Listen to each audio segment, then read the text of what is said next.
चौथी साखी है, पखा पखी के कारणे सब जग रहा भुलान, निरपख होई के हरि भजे सोई संत सुजान।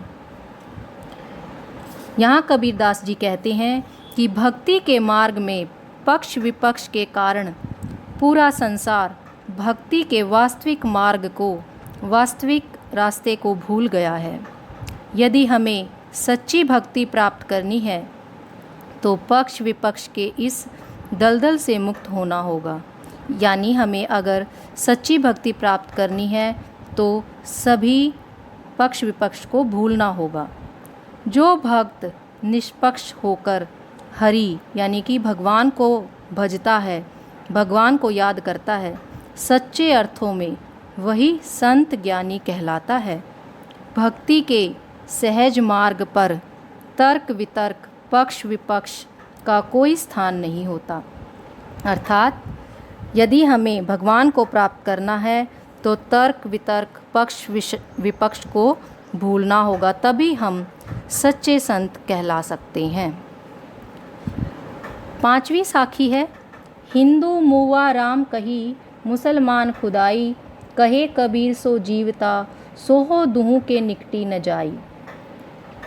यहाँ कबीरदास जी कहते हैं कि हिंदू राम का नाम लेते लेते मर गए तथा मुसलमान खुदा यानी कि अल्लाह का नाम लेते लेते मर गए। अपने धार्मिक अंधविश्वासों के कारण वह ईश्वर की प्राप्ति नहीं कर सके। अर्थात राम का नाम हिंदू लेते हैं तो मुसलमान खुदा का, लेकिन उन्हें वास्तविक ज्ञान का आभास नहीं हुआ कि ईश्वर तो सभी में है।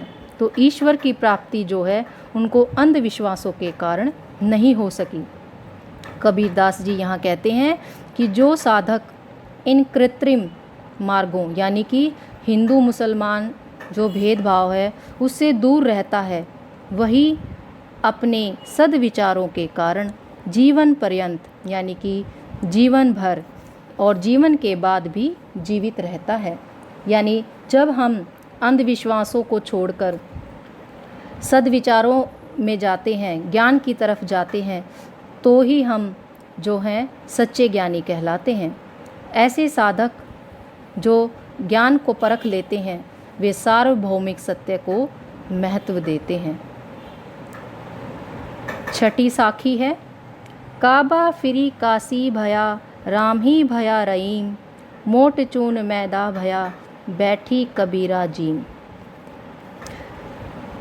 अर्थात कबीर दास जी कहते हैं कि जब मनुष्य धार्मिक भेदभाव से ऊपर उठ जाता है तब मुसलमानों के तीर्थ स्थान काबा और हिंदुओं के तीर्थ स्थान काशी के बीच का जो अंतर है वो समाप्त हो जाता है।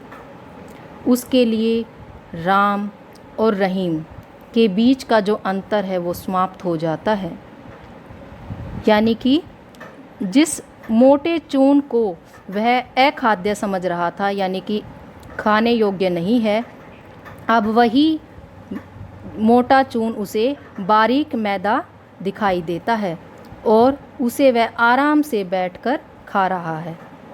इसका मतलब है कि धार्मिक भेदभाव के समाप्त होने पर उसके मन में हिंदू मुसलमान और राम रहीम के नाम पर बसी हुई दुर्भावनाएं, बुरी बातें जो हैं दूर हो जाती हैं।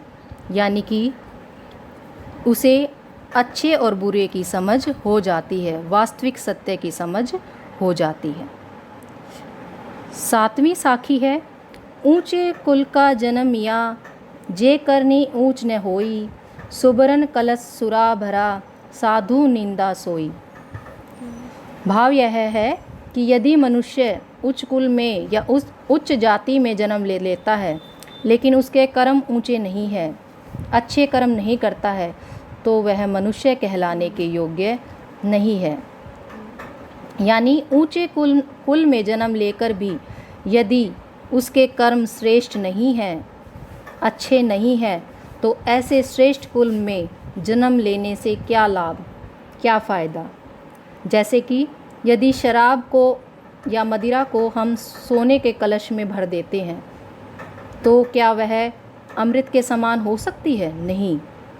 तो जो ज्ञानी जन है उसकी दृष्टि में वो मदिरा जो है, शराब जो है, निंदा के योग्य ही रहेगी, उसकी प्रशंसा वह नहीं कर सकता है। यानी ज्ञानी व्यक्ति को पता होता है कि शराब जो है अच्छी चीज़ नहीं है, वह निंदा के योग्य है, तो वह उसकी प्रशंसा कभी भी नहीं करेगा, उसकी तारीफ कभी भी नहीं करेगा। इसी प्रकार मनुष्य अपने कर्मों से महान बनता है, उच्च कुल में जन्म लेने से नहीं। होप बच्चों आपको आज की साखी समझ में आ गई होगी।